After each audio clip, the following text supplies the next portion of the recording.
Subscribe to our YouTube channel and press the bell icon to get the latest updates. Namaskar friends.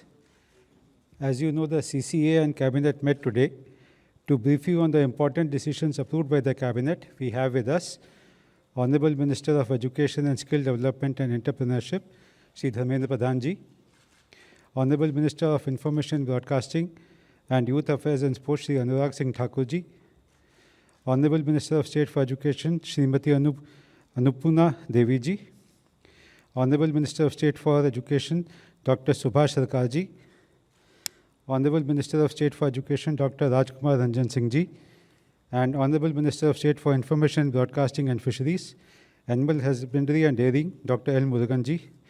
My warm welcome to the Honorable Ministers. I welcome Additional Secretary, Ministry of Education, Shri Subhash Kumar Sarangi Ji.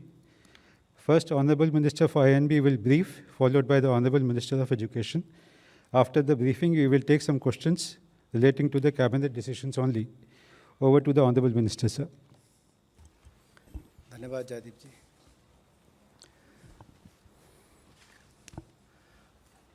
आज माननीय प्रधानमंत्री नरेंद्र मोदी जी के नेतृत्व में cabinet की बैठक हुई, जिसमें कुछ महत्वपूर्ण निर्णय किए गए हैं। उनमें से आपको अवगत करवाने के लिए आया हूं।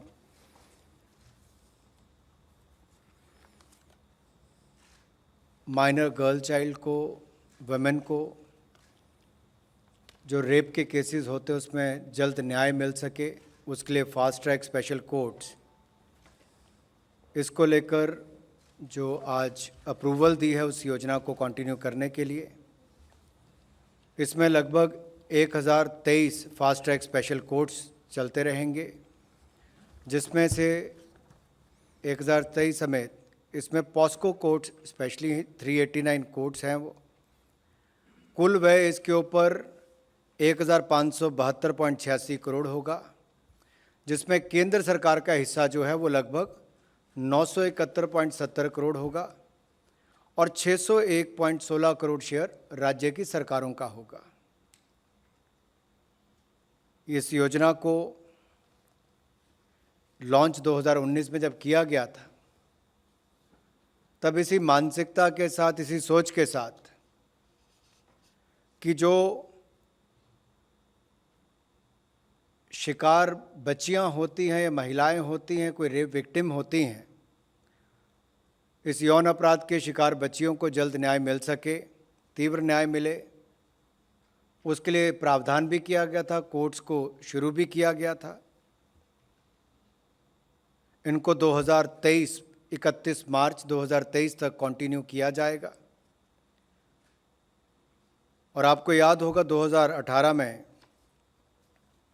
The criminal law amendment act भी जब पास किया गया, तब ये भी प्रावधान उसमें किया गया था कि उसमें डेथ पेनल्टी तक उसमें इंक्लूड की गई थी। तो उसी दिशा में एक कदम है कि माइनर गर्ल्स को और वुमेन को इसमें जल्दी न्याय मिल सके, उस दिशा में। दूसरा निर्णय जो cabinet committee on economic affairs ने किया है, वो भी देश के विद्यार्थियों को लेकर है, शिक्षा विभाग से जुड़ा है, जो माननीय शिक्षा मंत्री जी आपको विस्तार में बताएंगे। इसमें भी स्कूली शिक्षा समाज के सभी वर्गों तक समान रूप में पहुंच सके और शिक्षा की गुणवत्ता में सुधार हो, इसी उद्देश्य से वर्ष 2018 में समग्र शिक्षा योजना लागू की गई थी। अब उसको और बेहतर करके उसको आगे और बढ़ाने का निर्णय किया है। 1 अप्रैल 2021 से बढ़ाकर इसको मार्च 2026 तक किया जाएगा। इसमें कुल मिलाकर 2,94,283 करोड़ का वित्तीय प्रावधान होगा, जिसमें केंद्र की हिस्सेदारी 1,85,398 करोड़ रहेगी। ये योजना सरकारी और सरकार द्वारा सहायता प्राप्त 11.6 लाख स्कूल और 15.6 करोड़ छात्र और 57 लाख शिक्षकों को कवर करेगी। इस योजना के तहत डीबीटी का व्यापक प्रयोग होगा, क्योंकि माननीय शिक्षा मंत्री जी यहाँ पर हैं।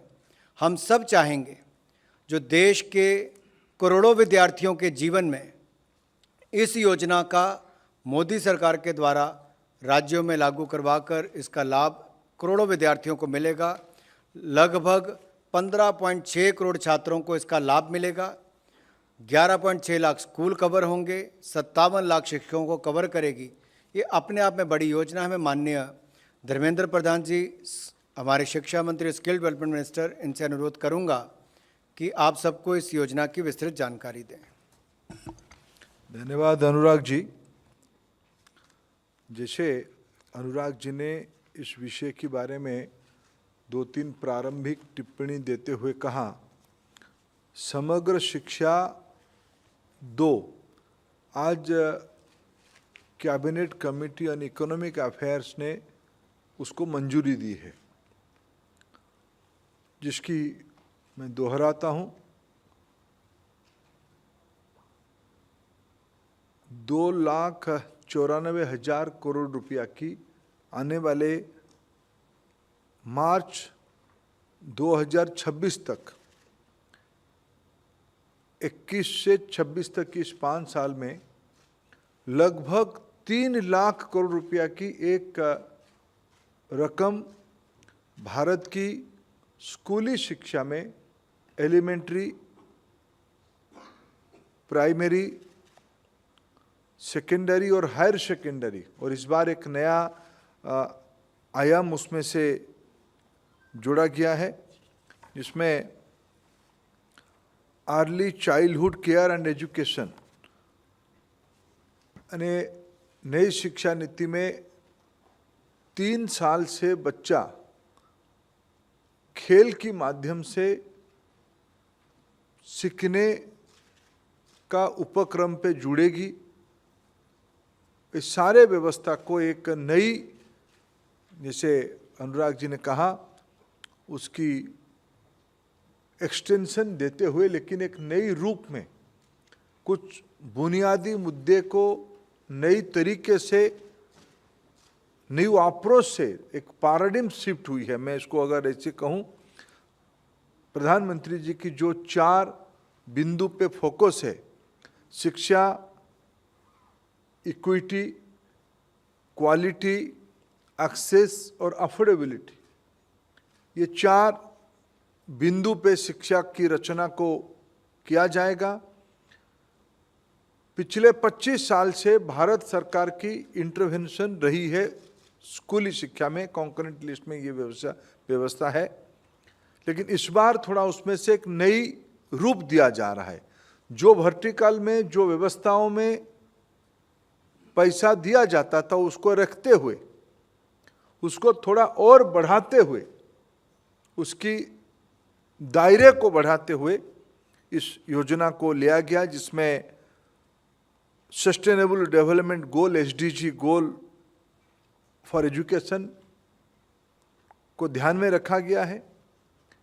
Universal education, life long learning, जिसको NEP में भी, नेशनल एजुकेशन पॉलिसी 2020 में भी ऐसे सारे कई विषय को उल्लेख किया गया था। ये दोनों को ध्यान में रखते हुए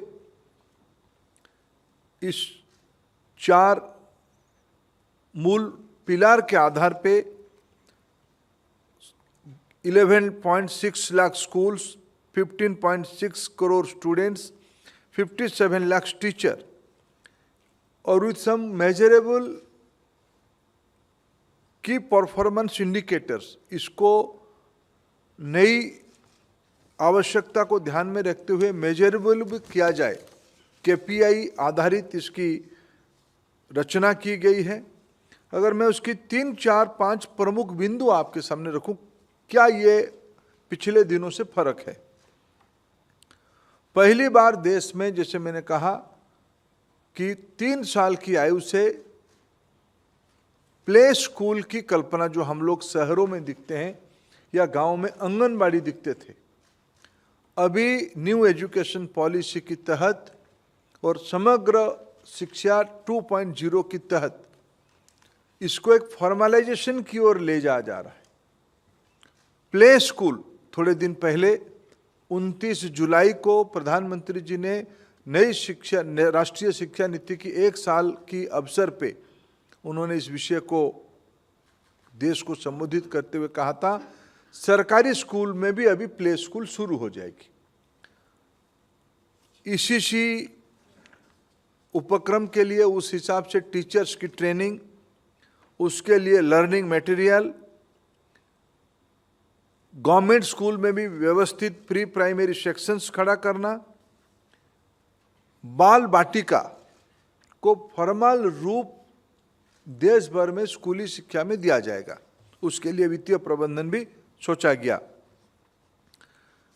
2 विषय पे बच्चा जब बालक बालिका जब प्रारंभिक दिनों में रहता है, उसकी गणित की क्षमता क्या है, कैलकुलेशन की, न्यूमेरिकल्स की एप्टीट्यूड कैसा है, उसकी लैंग्वेज की स्पष्टता कैसे है, वो डिलीवरी कैसे कर लेता है, पढ़ कैसे लेता है, उसको दिखते हुए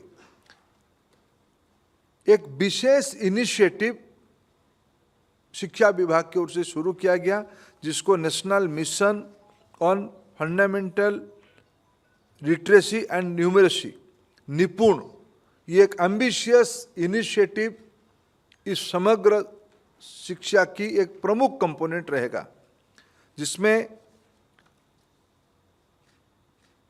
मैंने केजी, जिसको कहा जाएगा केजी, इस बार 3 होगा, 1, 2, 3 उसको नाम आगे चल के सोचा जाएगा। जो तीसरी साल की केजी यानी क्लास 1 की पहला, और 1, 2, 3 ऐसे 4 साल के लिए ये निपुण फोकस रहेगा, और ऐसे टीचर्स की ट्रेनिंग और उसको एक बेंचमार्क, इतने स्तर की नॉलेज ज्ञान विद्यार्थियों में आना चाहिए, उसके लिए टीचर्स की ट्रेनिंग बहुत आवश्यक है। शिक्षा विभाग ने निष्ठा जैसे इनिशिएटिव, जिसमें निपुण एक बड़ा कंपोनेंट रहेगा, निष्ठा को भी समग्र शिक्षा में जोर दिया गया है। चाइल्ड सेफ्टी, बच्चों की सुरक्षा, अगर 3 साल में बच्चा कुछ समय के लिए विद्यालय जाएगा, शाला जाएगा, सबकी चिंता रहती है बच्चों की सुरक्षा की क्या है। सरकार ने समग्र शिक्षा में पहली बार इस कंपोनेंट को जोड़ा है। राज्यों को वित्तीय सहायता दिया जाएगा, एक child rights, child commission for protection of child rights, एक राज्य कमीशन बनाएगी, उसकी वित्तीय व्यवस्था किया जाएगा, और पहली बार बच्चों की सुरक्षा के बारे में भारत सरकार भी जिम्मेवारी ले रही है। सेकेंडरी लेवल पे दूर दराज इलाका में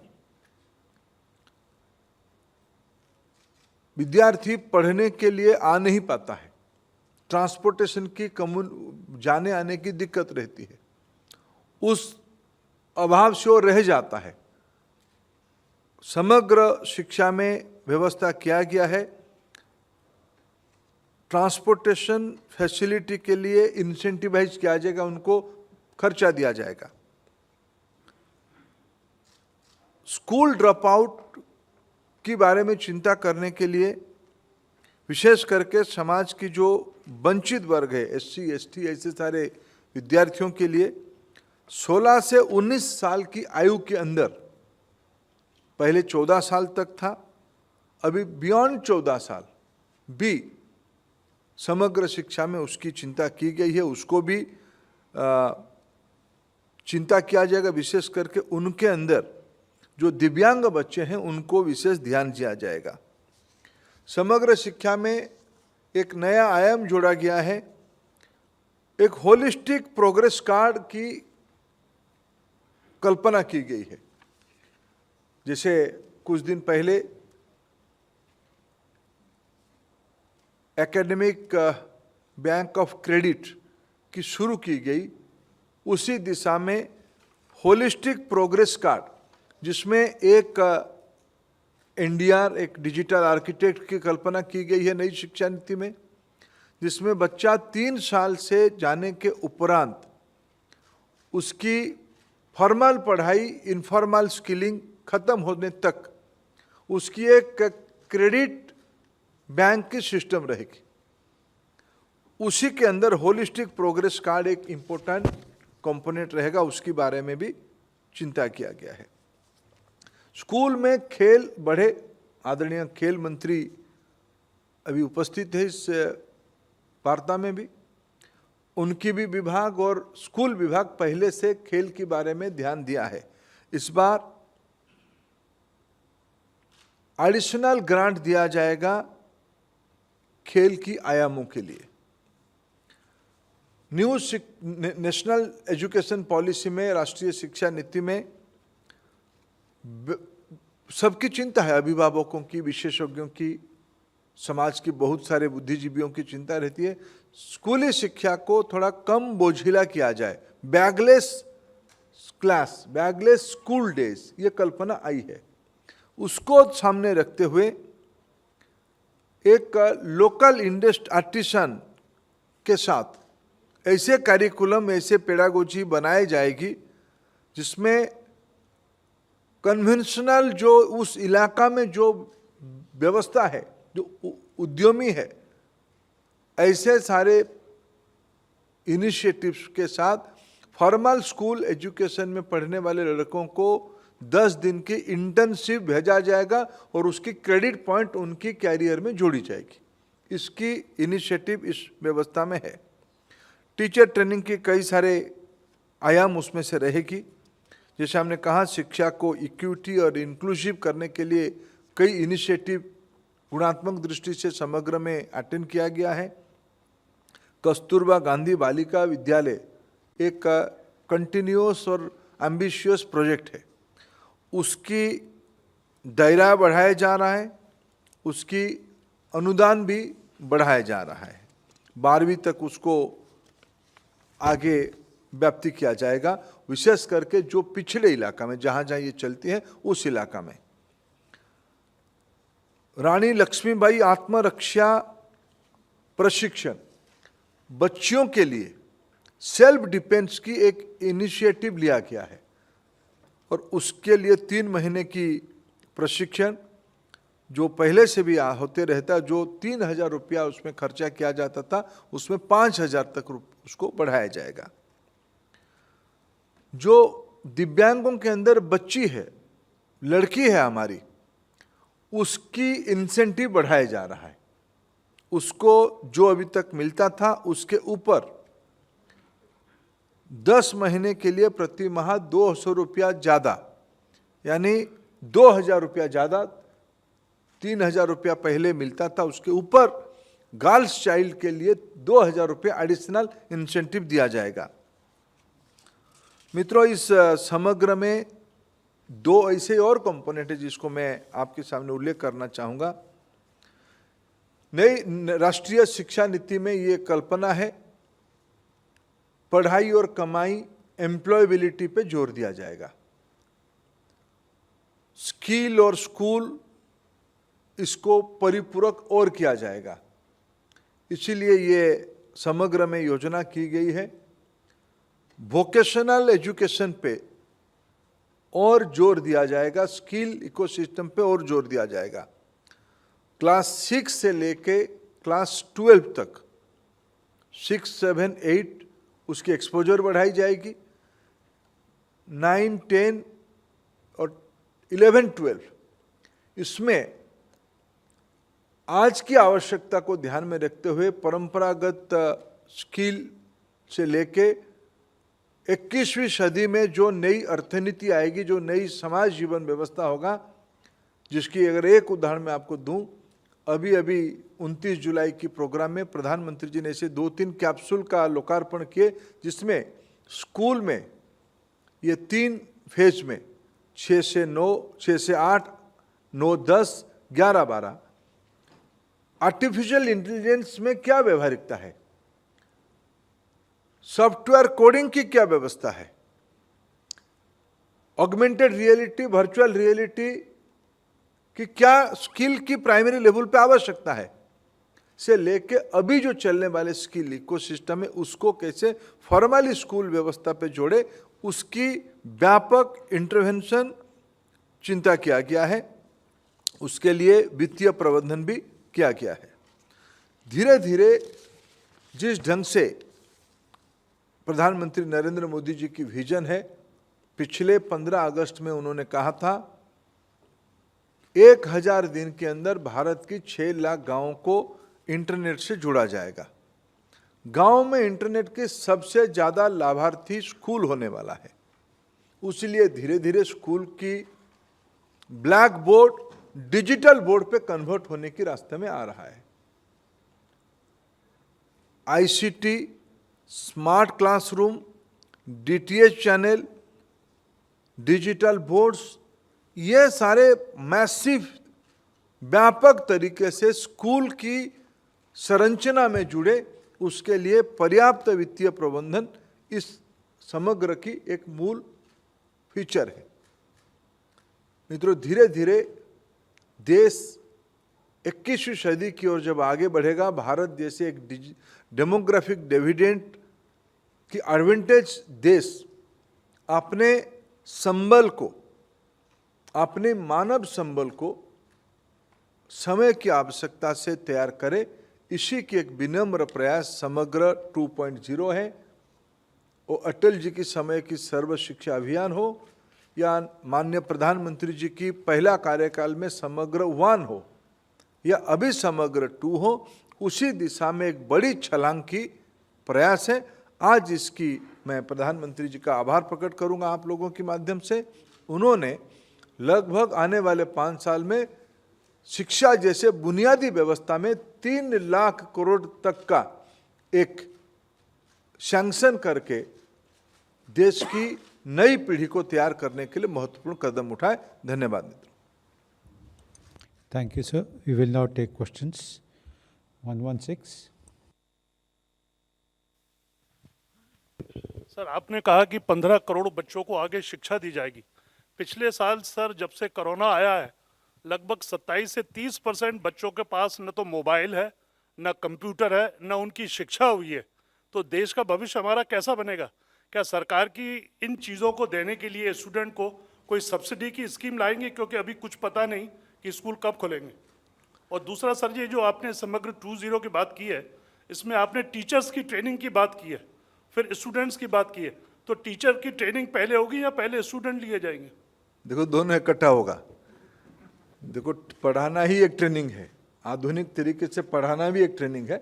और आज की मैं आपको बड़े जिम्मेवारी के साथ कहता हूँ, मैं इस विभाग में नया हूँ, लेकिन मैं पिछले 25 दिनों में जो प्रमाण सहित जानकारी मेरे सामने रखा गया, क्योंकि आजकल इस डिजिटल के ज़माने में कोई कुछ कह दे, वो नहीं हुआ होगा तो उसको जानकारी मिल ही जाती है। और आप लोग तो हो ही साथ में, जानकारी को कोई छुपा नहीं सकता है।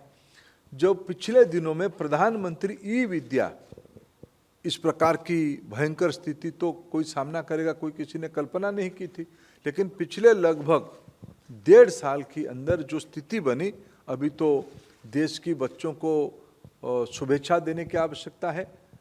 स्कूल धीरे धीरे खुलने लगे हैं।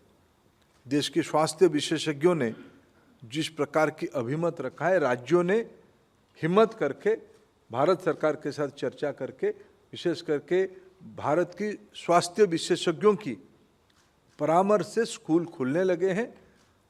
पिछले दिनों में प्रधानमंत्री ई विद्या में इंटरनेट आधारित, सैटेलाइट आधारित और रेडियो फ्रीक्वेंसी आधारित एक काफ़ी मात्रा में कवर अप करने की कोशिश किया गया है। मैं इसको बिल्कुल विनम्रता से स्वीकार भी करता हूँ। शायद ये 100% नहीं है, लेकिन जो चुनौती था, जिस प्रकार की शॉटडाउन लॉकडाउन की दौर चली, उसमें से जितना सर्वाधिक हो पाएगा, मैं सभी राज्य सरकारों को, मैं इसलिए मैं बड़ा प्रभावित हूँ। राज्य सरकारें, बहुत सारे स्वयंसेवी संगठन, बहुत सारे फिलांथ्रोपिक बॉडी और भारत सरकार, ये मिल के, अभिभावक, ये सब मिल के, ये एजुकेशन की लॉस ना हो, नॉलेज लॉस ना हो, उसको कोशिश किया गया।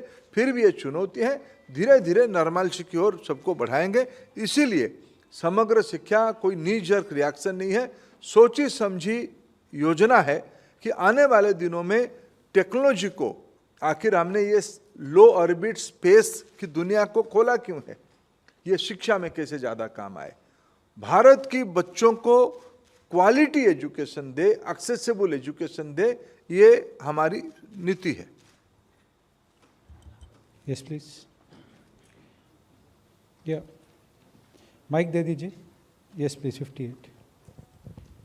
Hello, sir. I have a question related to the fast track courts that you've just said. There are a lot of cases that have also come up in West Bengal. Will it be implemented in West Bengal also? Because abhi tak West Bengal has not done it in terms of the post violence also, post election violence. Yes, you have rightly mentioned it. Out of 31, only 28 have started it. And West Bengal is one of them who have not started it. And we are very hopeful they will start it soon for the fast track courts. 110.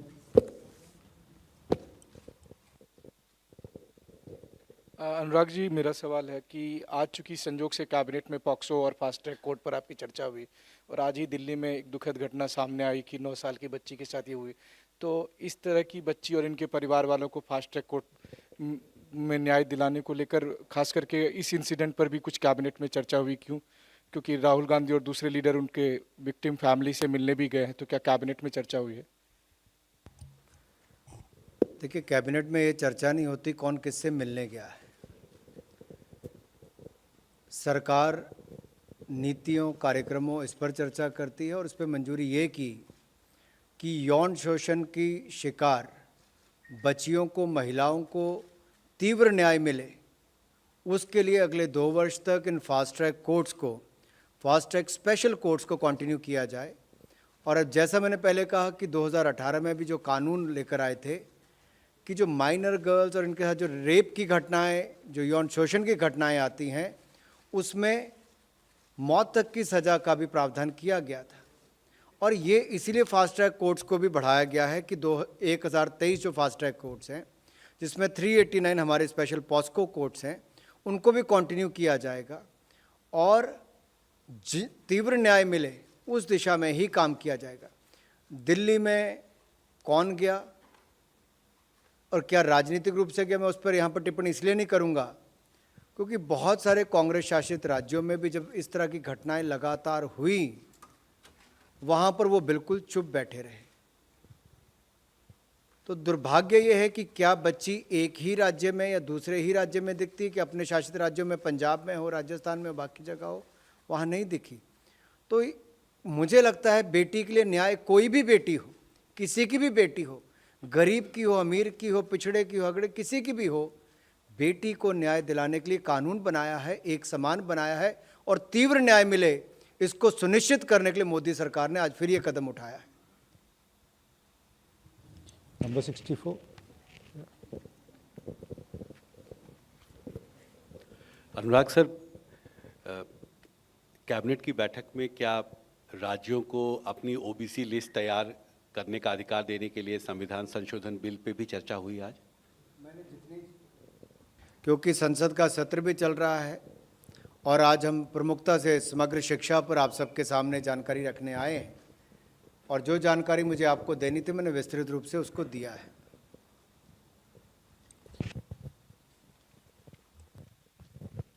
Dharmendra ji, what was the allocation for Samagra fast phase and center allocation? What was that?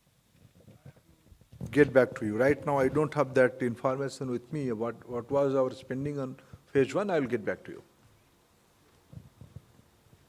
Sir, this 3 lakh crore is up to 2026 or it is an every year expenditure?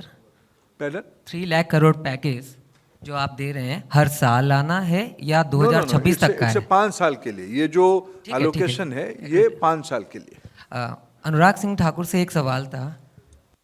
माननीय खेल मंत्री जी, संतोषजनक काम हो रहा है Olympic में लेकिन बंदूकें चली नहीं थी, उस पर आपने आशीष सिंह से या कुछ पूछा हो तो बताइए। और दूसरा, माननीय सूचना प्रसारण मंत्री जी के संज्ञान में लाना चाहूँगा, सीबीआई ने एक रेड करी थी डीएवीपी के अंदर में फर्जी अखबारों के विज्ञापन दिए जाने पर, इसमें किसी भ्रष्ट अधिकारी का अभी तक नाम नहीं आया प्राथमिकता पे, अगर आप बता सके तो। मैं एक बार फिर सभी पत्रकार मित्रों के ध्यान में ला दूं, हम अधिकतर सवाल कैबिनेट में हुए निर्णयों के ऊपर ही रखते हैं और आजकल पार्लियामेंट का सेशन भी चल रहा है, वहाँ पर भी सवाल पूछने का अधिकार है, बाहर भी है। इसको हम केवल कैबिनेट ब्रीफिंग तक ही सीमित रखते हैं। Number 6.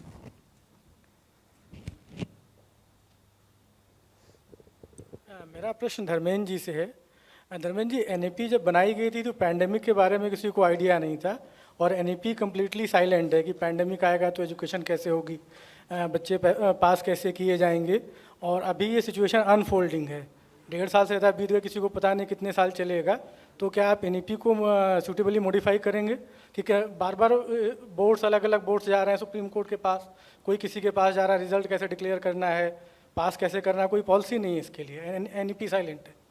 देखिए, नैसर्गिक विपत्ति होता है। किसी को शायद मानव इतिहास में हमने पैंडेमिक की नाम हम सुने होंगे, साहित्य में पढ़े होंगे, प्रलय का नाम हमने सुना होगा, पढ़ा होगा, लेकिन किसकी अनुभव 1.5 साल तक की नहीं रही।